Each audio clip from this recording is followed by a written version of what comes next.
Today we're going to talk about a very, very tough topic. So estrangement or lack of time with your children.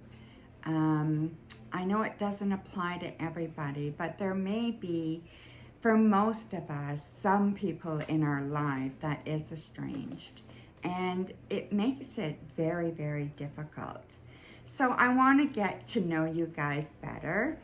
With the channel Elderly Adventures, it's not always going to be fun adventures. Sometimes it's real stuff that really, really hurts. And I just think, I want you guys to get to know me better and get to know my story. And this is part of my story. So, being 65, you learn so much. But I had my children very, very young. In fact, I had my first when I was 15. And he was wonderful, and he was beautiful, and he was perfect in every way. But I was not a perfect mom. I was not ready to be a mom. I didn't know how to be a mom. I didn't have the role models. It was horrible.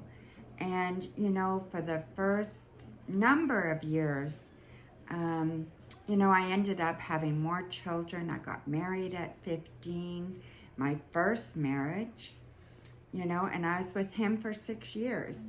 And, it was like, I ended up losing a baby. He was born. And after my son, I had my other son, and he only lived 24 hours. But we had to go through a whole funeral and all that kind of stuff. Maybe I'll tell you guys about that one day, but not right now. And then I lost my father, who was my world, and he died. And that kind of crushed me. I was 17. And then my husband and I at the time, we tried, we just didn't know what we were doing. We ended up having 2 beautiful girls, and, life was hard. We tried to enjoy each other, tried to have fun, but we just didn't know how to communicate. We didn't know how to make things work. And we were children, trying to be adults and playing house and playing mom and dad. And, when we split up, the kids really suffered, and I had no idea what I was doing. I wish I could take it all back, but I can't.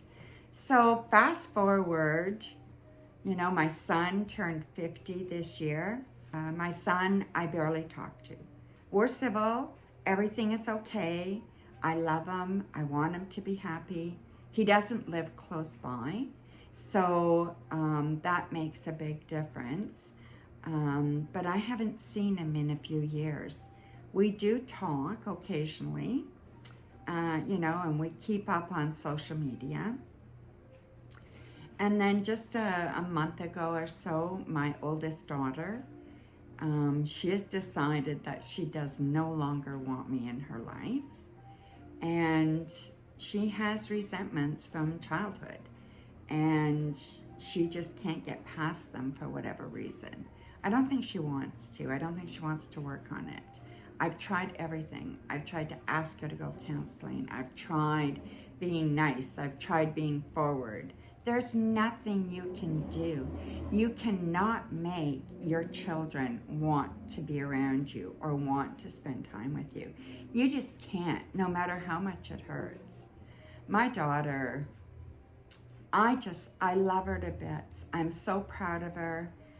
All my children are doing very, very well. They are doing really well.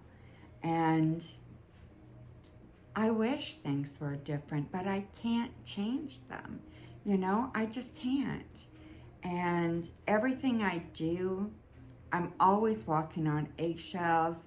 Anything I do that, I'm worried about what the kids are going to think or what they're going to say. And it's horrible. I have 4 children. The middle one and the youngest one are very good to me. But the middle one and I have had our difficulties over the years as well. But she has gotten help, and she more understanding.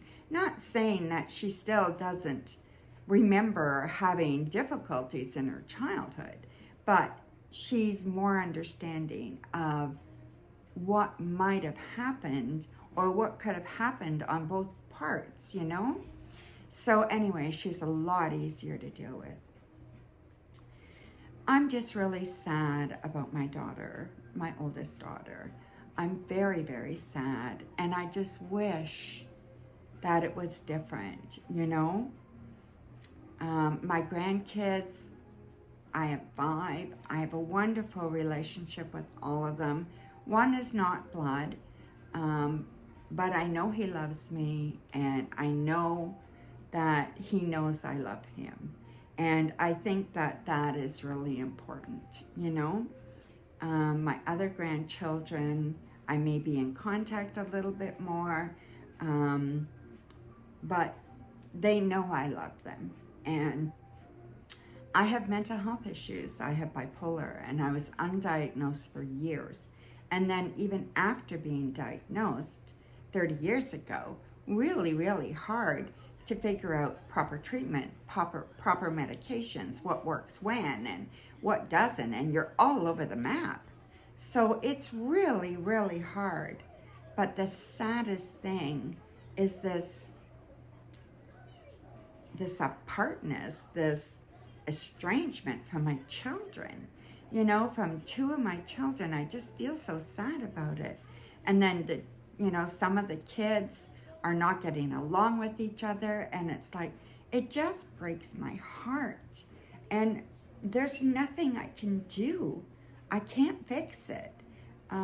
They have to decide that they want to fix it, and I will do everything in my power to make it okay. So I do affirmations, I do some journaling about it, I pray. You know, I don't believe in a regular God, organized religion, not necessarily. I believe in the universe and what the universe has to offer.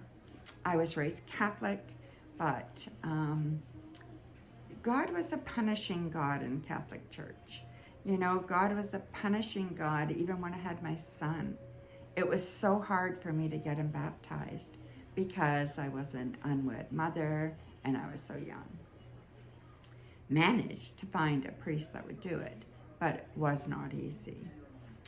You know, so there have been many things that have happened to kind of push me away from the church, the Catholic Church. When my kids were teenagers, I moved, and my oldest daughter didn't want to come. She wanted to finish her high school. So I said, okay. Found her a good place to stay with a friend and her parents, and I moved. And a couple of months later, she called me. I mean, we kept in touch, but she asked me if she could come home, and I said, of course. I don't know what to do. I love her to pieces. I love all my children.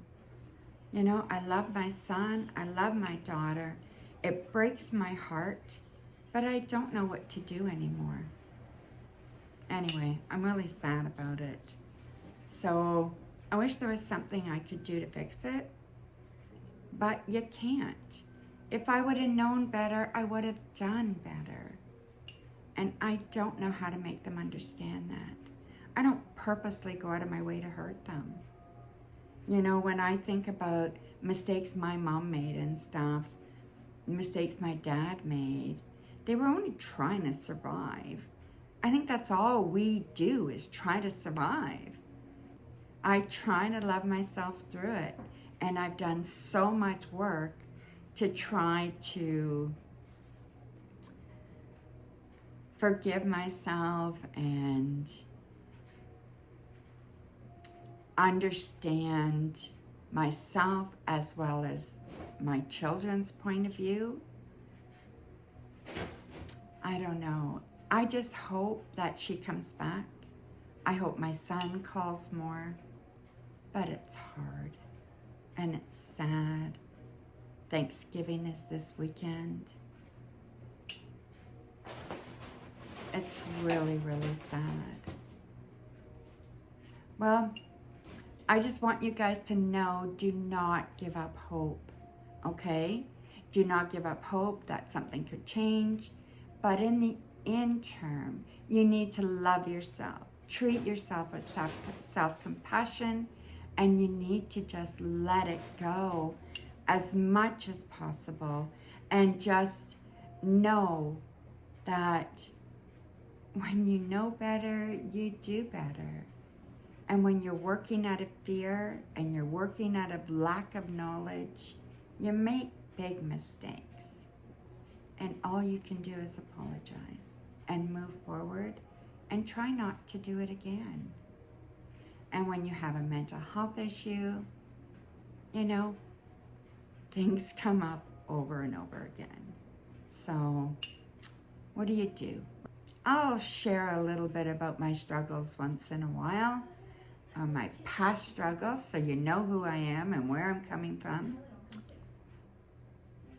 But I'm here, and I'm strong, and I'm resilient, and we are going to be okay. As elderly people, we are going to be okay. As retirees, we are going to be okay. And as adventurers, we are going to have good adventures, okay? Bright blessings, everybody. Love you guys. Bye for now.